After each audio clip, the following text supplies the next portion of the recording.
১৯৬৫ সালের ভারত-পাকিস্তান যুদ্ধ। সময়টা খুব দীর্ঘ না হলেও এটা ছিল এমন এক সংঘাত যা গোটা দক্ষিণ এশিয়ার ইতিহাসকেই যেন একটা নতুন বাঁক দিয়েছিল। আসলে এটা ছিল কিছু ভুল হিসাব আর অপ্রত্যাশিত পরিণতির এক দারুণ গল্প। তো চলুন এই ১৭ দিনের জটিল যুদ্ধটাকে ধাপে ধাপে বোঝার চেষ্টা করি। আমরা দেখব কিভাবে একটা চাপা উত্তেজনা থেকে শুরু হয়ে এর উত্তরাধিকার আজও রয়ে গেছে।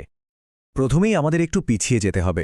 ১৯৬৫ সালের আগস্টে প্রথম গুলি চলার অনেক আগে থেকেই কিন্তু পরিস্থিতি বেশ উত্তপ্ত ছিল।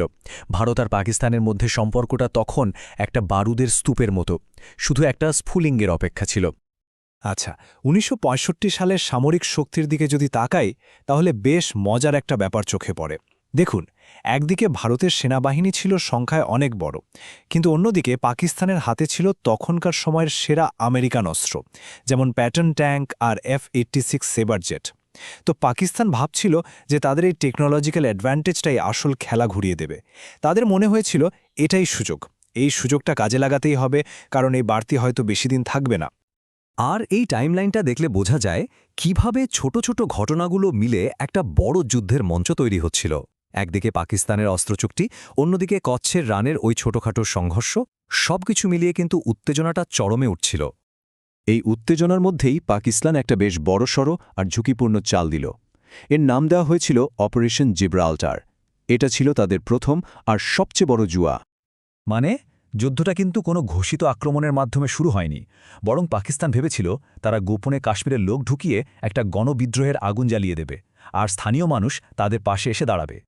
পাকিস্তানের তৎকালীন রাষ্ট্রপতি আইয়ুব খানের এই কথাটা শুনলেই বোঝা যায় তাদের চিন্তাভাবনাটা ঠিক কোন জায়গায় ছিল। তারা ধরেই নিয়েছিল যে ভারত সামান্য চাপেই ভেঙে পড়বে। এটা ছিল তাদের একটা বড় ভুল হিসাব। কিন্তু হলোটা কি? হলো ঠিক তার উল্টো। পাকিস্তানের পুরো পরিকল্পনাটাই মুখ থুবড়ে পড়ল, কারণ কাশ্মীরি সাধারণ মানুষ বিদ্রোহ তো দূরের কথা, উল্টে তারাই ভারতীয় সেনাবাহিনীকে খবর দিতে শুরু করল এই অনুপ্রবেশকারীদের ব্যাপারে। মানে যে জুয়াটা পাকিস্তান খেলেছিল সেটা পুরোপুরি বুমেরাং হয়ে গেল। গোপন পরিকল্পনা ব্যর্থ হওয়ার পর পাকিস্তান কিন্তু থেমে যায়নি, বরং তারা বিষয়টাকে আরও বড় করে তুলল। একটা ছোটখাটো অনুপ্রবেশের চেষ্টা থেকে যুদ্ধটা খুব দ্রুতই একটা পুরোদস্তর লড়াইয়ে পরিণত হল। এই উত্তেজনা খুব দ্রুত ছড়িয়ে পড়ে। পাকিস্তান যখন অপারেশন গ্র্যান্ড স্ল্যাম শুরু করল, ভারত তার জবাবে আন্তর্জাতিক সীমান্ত পার হয়ে লাহোরের দিকে এগিয়ে গেল। আর এই সিদ্ধান্তটাই ছিল একটা গেম চেঞ্জার, যা পাকিস্তানকে এক ঝটকায় রক্ষণাত্মক ভূমিকায় ঠেলে দেয়। এরপর যা শুরু হল তা ছিল দ্বিতীয় বিশ্বযুদ্ধের পর দেখা সবচেয়ে ভয়ঙ্কর কিছু ট্যাঙ্ক আর বিমান যুদ্ধ। কিন্তু মজার ব্যাপার হল, এত লড়াইয়ের পরেও কোনো পক্ষই কিন্তু ডিসাইসিভ ব্লো বা চূড়ান্ত আঘাত হানতে পারল না। একটা অচলাবস্থা তৈরি হল। এর মধ্যে আসল উত্তরের যুদ্ধটা ছিল এক কথায় অসাধারণ। ভারতীয় বাহিনী দারুণ একটা কৌশল করে পাকিস্তানের উন্নত প্যাটার্ন ট্যাঙ্কগুলোকে একটা ফাঁদের মধ্যে নিয়ে আসে। আখক্ষেতের মধ্যে ওত পেতে থেকে তারা এমনভাবে আক্রমণ করে যে ওই এলাকাটা পরে প্যাটার্ন নগর বা ট্যাঙ্কের কবরস্থান নামেই পরিচিত হয়ে যায়। ৯৭, ভাবা যায় শুধু একটা যুদ্ধে পাকিস্তানের ৯৭টা ট্যাঙ্ক হয় ধ্বংস হয়েছে, নয়তো ভারতীয় বাহিনীর হাতে ধরা পড়েছে। এটা ছিল তাদের সাঁজোয়া বাহিনীর জন্য একটা বিশাল বড় ধাক্কা। তবে সব জায়গায় কিন্তু ফল একরকম ছিল না। যেমন চাওয়ান্ডায়, সেখানে দুই পক্ষের মধ্যে ভয়াবহ লড়াই হয়েছিল, কিন্তু শেষ পর্যন্ত কেউই জিততে পারেনি। যুদ্ধটা যে কতটা কঠিন আর নৃশংস ছিল এটা তার একটা প্রমাণ। আর আকাশে, সেখানে তো রীতিমতো ডেভিড বনাম গলিয়াতের লড়াই চলছিল। একদিকে পাকিস্তানের বিখ্যাত আমেরিকান সেবার জেট, আর অন্যদিকে ভারতের ছোট কিন্তু অনেক বেশি অ্যাজাইল ফুল অ্যান্ড ন্যাট বিমান। আর এই ন্যাটগুলো এতটাই সফল হয়েছিল যে তাদের নামই হয়ে গিয়েছিল সেবার স্লেয়ার। এই স্লাইডটা কিন্তু খুব ইন্টারেস্টিং। এখানে দেখা যাচ্ছে বিমান ক্ষয়ক্ষতি নিয়ে দুই পক্ষের দাবিতে কি বিশাল পার্থক্য। প্রত্যেকেই নিজের ক্ষতি কমিয়ে আর প্রতিপক্ষের ক্ষতি বাড়িয়ে দেখাচ্ছে। আসলে যুদ্ধের সময় সত্যিটা খুঁজে পাওয়া খুবই কঠিন হয়ে পড়ে।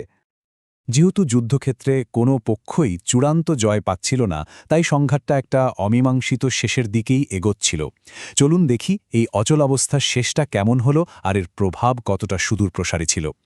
এই টেবিলটা দেখলেই যুদ্ধের ধোঁয়াশা বা ফগ অফ ওয়ার ব্যাপারটা পরিষ্কার বোঝা যায়।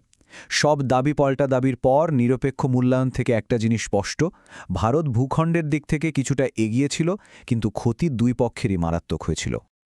শেষমেশ যুদ্ধটা থামল বাইরের শক্তির হস্তক্ষেপে। তাশখন্দে একটা চুক্তি হল, যেখানে বলা হল দুই দেশকেই তাদের আগের অবস্থানে ফিরে যেতে হবে। মানে এত রক্তক্ষয়, এত ক্ষয়ক্ষতির পর সবকিছু আবার আগের জায়গায় ফিরে এলো। কাশ্মীর সমস্যার কোনো সমাধান হল না, আর এই চুক্তি নিয়ে দুই দেশেই প্রচুর অসন্তোষ তৈরি হল। এই যুদ্ধের পর বিশ্ব রাজনীতিতেও বড় একটা পরিবর্তন আসে। ভারত পশ্চিমা দেশগুলো থেকে সরে গিয়ে সোভিয়েত ইউনিয়নের আরও কাছে চলে আসে, আর অন্যদিকে পাকিস্তান আমেরিকার ওপর ভরসা হারিয়ে চীনের সাথে তাদের কৌশলগত সম্পর্ক আরও মজবুত করে তোলে। সব মিলিয়ে দেখলে সামরিকভাবে হয়তো কোনো পক্ষই পুরোপুরি জেতেনি, কিন্তু কৌশলগত দিক থেকে এটা ছিল পাকিস্তানের জন্যে একটা বড় পরাজয়। কারণ তারা যে লক্ষ্যগুলো নিয়ে যুদ্ধ শুরু করেছিল তার একটাও পূরণ করতে পারেনি। সবশেষে একটা প্রশ্ন কিন্তু থেকেই যায়। যখন একটা যুদ্ধ কোনো ফয়সালা ছাড়াই শেষ হয়, দুই পক্ষই নিজেদের জয়ী বলে দাবি করে, কিন্তু আসলে কেউই তাদের আসল লক্ষ্য পূরণ করতে পারে না, তখন কি সত্যিকারের কোনো বিজয়ী থাকে? ১৯৬৫-র যুদ্ধ ঠিক এমনই একটা ঘটনা। এখানে কেউ জেতেনি, শুধু জন্ম নিয়েছিল এক তিক্ততা, যা ঠিক ৬ বছর পর আরও এক ভয়াবহ যুদ্ধের জন্ম দিয়েছিল।